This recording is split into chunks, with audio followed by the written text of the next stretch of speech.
ನಮಸ್ತೆ ಫ್ರೆಂಡ್ಸ್, ಇವತ್ತು ನಾನು ಗಜರಿ ಹಲ್ವಾ ರೆಸಿಪಿ ತೋರಿಸ್ತಾ ಇದ್ದೀನಿ.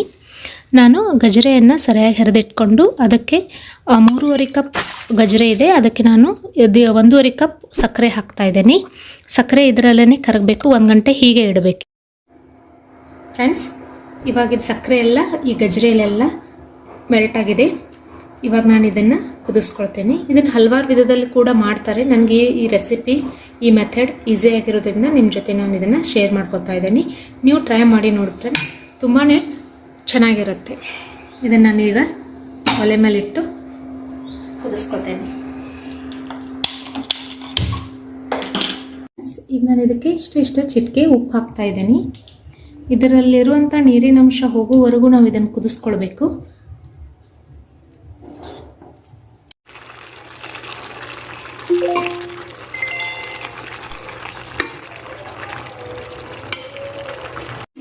ಇವಾಗ ಇದರಲ್ಲಿರುವಂಥ ನೀರಿನಂಶ ಎಲ್ಲ ಹೋಗಿದೆ. ಇದಕ್ಕೆ ನಾನು ಸ್ವಲ್ಪ ಏಲಕ್ಕಿ ಪುಡಿ ಹಾಕ್ತಾ ಇದ್ದೀನಿ ಮತ್ತು ಗಸಗಸೆ,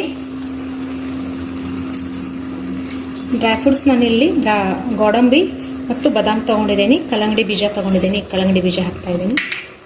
ಡ್ರೈ ಫ್ರೂಟ್ಸ್, ಗೋಡಂಬಿ ಮತ್ತು ಬಾದಾಮ್ ಹಾಕ್ತಾ ಇದ್ದೀನಿ ಮತ್ತು ಒಂದು 2 ಟೇಬಲ್ ಸ್ಪೂನ್ ತುಪ್ಪ ಹಾಕ್ತಾ ಇದ್ದೀನಿ.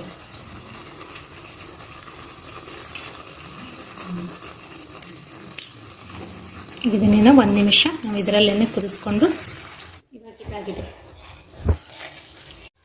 ಫ್ರೆಂಡ್ಸ್, ಈಗ ಗಜರಿ ಹಲ್ವಾ ರೆಡಿ ಆಗಿದೆ.